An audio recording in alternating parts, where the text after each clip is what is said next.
શિષ્યની કથા. થોડા સમયથી નદી કિનારે એક ઝૂંપડીમાં ગુરુ શિષ્ય રહે. ગુરુ જ્ઞાની અને ધર્મ ધ્યાનમાં રચ્યા પચ્યા રહે. તેમનો શિષ્ય ગામમાં જઈ ભિક્ષા માંગી લાવતો. આ ભિક્ષા વડે તેઓ પોતાનો નિર્વાહ કરતા. એવામાં પુરુષોત્તમ માસ આવ્યો. નદીએ નાહવા માટે ભાવિક ભક્તોની ભીડ થતી. આટલી મોટી સંખ્યામાં નાહવા આવતા ભાવિકોને તેને અચંબો થયો. તેને ગુરુજીને આ માટે પૂછ્યું. ત્યારે ગુરુજીએ આજથી થતા પુરુષોત્તમ માસનો મહિમા સમજાવ્યો. તેમણે શિષ્યને કહ્યું, 3 વર્ષે એક અધિક માસ આવે છે, જે પુરુષોત્તમ માસ તરીકે ઓળખાય છે.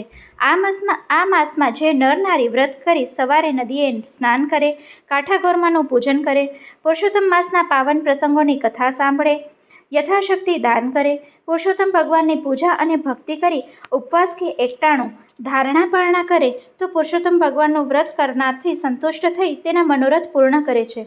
શિષ્ય કહે, ગુરુદેવ, તમે કહ્યા મુજબ કોઈ પુરુષોત્તમ માસનું વ્રત કરી તમે બતાવેલ નીતિ નિયમો પાળે તો ભગવાન સંતુષ્ટ થઈ શું આપે?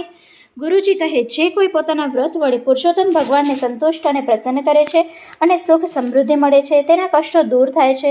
પુરુષોત્તમ માસ પૂર્ણ થતાં તેનો ઉજવણો કરવામાં આવે છે. ત્યારે બ્રહ્મભોજન વખતે પ્રભુ અવશ્ય દર્શન આપે છે. પુરુષોત્તમ ભગવાનના આ વ્રતના પ્રભાવે જો દર્શન થઈ શકતા હોય તો તેનાથી રૂડું શું? તેણે તો તે સમયની સંકલ્પ કર્યો અને વ્રત ચાલુ કરી દીધું. તે દરરોજ વહેલો ઉઠી નદીએ સ્નાન કરી, કાંઠા ગોરમાનું પૂજન કરી, કથા વાર્તા સાંભળી, પછી ભિક્ષાર્થે ગામમાં જતો. તેમાંથી પોતાના ભાગે આવતો અન્ન તે ભિખારીને આપી દેતો. ફળાહાર કે પાણી વડે તે ઉપવાસ ખેંચી કાઢતો. આમ કરતાં કરતાં પુરુષોત્તમ માસ પૂર્ણ થયો. તેને ભગવાનના દર્શનની તાલાવેલી લાગી. તેને ઉજવણામાં 11 બ્રાહ્મણોને જમવા બોલાવ્યા. તેની પાસે થોડીક પૂંજી હતી. તેમાંથી તે ગામમાંથી સીધું સામાન લઈ આવ્યો. રસોઈ તૈયાર થઈ ગઈ. તેની ઝૂંપડીએ બ્રાહ્મણો આવવા શરૂ થયા. ઝૂંપડી બહાર ભગવાન હમણાં આવશે અને મને દર્શન દેશે તે આશાથી ઊભો હતો. આવનાર બ્રાહ્મણો ગુરુજીઓ પાસે બેસી જ્ઞાન ગોષ્ઠી કરી રહ્યા હતા. આ સમયે એક ભિખારી ત્યાં આવ્યો. તેનું શરીર કૃશ હતું. મેલા ઘેલા વસ્ત્રો પહેર્યા હતા. ચિથરા જેવા વાળ હતા. તેના મોં ઉપર માખીઓ બળબડતી હતી. તેનો દેદાર એવો હતો કે તેને જોઈને કોઈને પણ સૂગ ચડે. તે ભિખારી શિષ્ય પાસે જઈ અને કહેવા લાગ્યો, હું 4 દિવસથી ભૂખ્યો છું. મને ચાલવાના પણ હોશ નથી. મને કંઈક ખાવાનું આપો જેથી મારી ભૂખ સંતોષાય.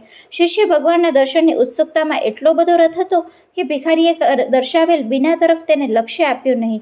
ભિખારીએ ફરીથી આજીજી કરતાં તેનું લક્ષ્ય ભિખારી તરફ ખેંચાયું. ભિખારીના દેખાવથી તેને સૂગ ચડી અને ત્યાંથી તે ચાલ્યા જવા જણાવ્યું. છતાં વારંવાર ભિખારી યાચના કરતો રહ્યો. તેથી તે કંટાળીને શિષ્યએ તેને લાકડી મારીને દૂર તગેડી મૂક્યો. બધા બ્રાહ્મણો આવી જતા અને બ્રાહ્મણોને ભોજન કરાવ્યું. યથાશક્તિ દાન દક્ષિણા આપી ઝૂંપડીના દ્વારો પર ભગવાનના દર્શનની આશ રાખી ઊભો રહ્યો. આમ કેટલોય સમય વીતવા છતાં ભગવાનના દર્શન ન થઈ શકવાના કારણે ગુરુજી પાસે ગયો અને જણાવ્યું, તમે કહેલ તે મુજબ પુરુષોત્તમ માસનું વ્રત કર્યું. આજે છેલ્લા દિવસે બ્રહ્મભોજન પણ કરાવ્યું. છતાં હજુ સુધી ભગવાને મને દર્શન આપ્યા નથી. હું ક્યારનો તેમના દર્શનની રાહ જોતો જમ્યા વગર ઊભો રહ્યો છું. ગુરુજી બોલ્યા, હે શિષ્ય, એ શક્ય નથી. ભગવાન અવશ્ય આવશે. કદાચ તું ભગવાનને ઓળખી શક્યો નહીં હોય. શિષ્ય બોલ્યો, હે ગુરુજી, હું ક્યારનો એ જ ધ્યાન રાખું છું, પણ અહીં કોઈ આવ્યું નથી. એક ગંદો ભિખારી આવીને કચકચ કરતો હતો. તેથી મેં તેને લાકડીના માર મારી તગાડી મૂક્યો. ગુરુ જ્ઞાની હતા. તે સમજી ગયા કે ભગવાન સ્વયં ભિખારી સ્વરૂપે અહીં આવ્યા હશે. શિષ્ય તેને ઓળખી શક્યો નહીં. ગુરુજીએ તરત સમાધિ લગાવીને જોયું તો તેમને ખાતરી થઈ કે સ્વયં પુરુષોત્તમ ભગવાન જ ભિખારી સ્વરૂપે આવ્યા હતા. ગુરુજી બોલ્યા, હે શિષ્ય, ભિખારીના રૂપમાં ભગવાન સ્વયં આવ્યા હતા. તારું એટલું પુણ્ય કાચ્યું કે તું આવેલી તકનો લાભ લઈ શક્યો નહીં. શિષ્ય બોલ્યો, હે ગુરુદેવ, હું મૂર્ખ નથી કે ભગવાનને માર મારું. મેં તો ભગવાનની પૂજા કરવા માટે બધી સામગ્રી તૈયાર રાખી છે, પણ ભગવાન આવ્યા જ નથી. શિષ્યને ગળે આ વાત ન ઉતરી. ત્યારે શિષ્યએ ખાતરી કરવા ગુરુજીને દિન ભાવે અને શ્રદ્ધાથી પ્રાર્થના કરી, હે પુરુષોત્તમ ભગવાન, તમે ભિખારીના સ્વરૂપે આવી આ શિષ્યને ખરા સ્વરૂપમાં દર્શન કરાવ્યા વિના જતા રહો. તેનાથી તેની શ્રદ્ધા તૂટી જશે. તેના બધા અપરાધો ક્ષમા કરી તેને દર્શન આપો અને કૃપાનાથ. ગુરુજીની પ્રાર્થનાથી તરત પુરુષોત્તમ ભગવાન પ્રગટ થયા. તેમના તેજનો કોઈ પાર નહોતો. અનુપમ રૂપ હતું. છતાં તેના શરીર ઉપર લાકડીનો મારના સોળ ઉઠેલા હતા. ભગવાન શરીર ઉપર લાકડીના સોળ જોઈ શિષ્ય તરત જ તેમના ચરણોમાં ઢળી માફી માંગી. પોતાની થયેલી ભૂલ બદલ વારંવાર માફી માંગવા લાગ્યો.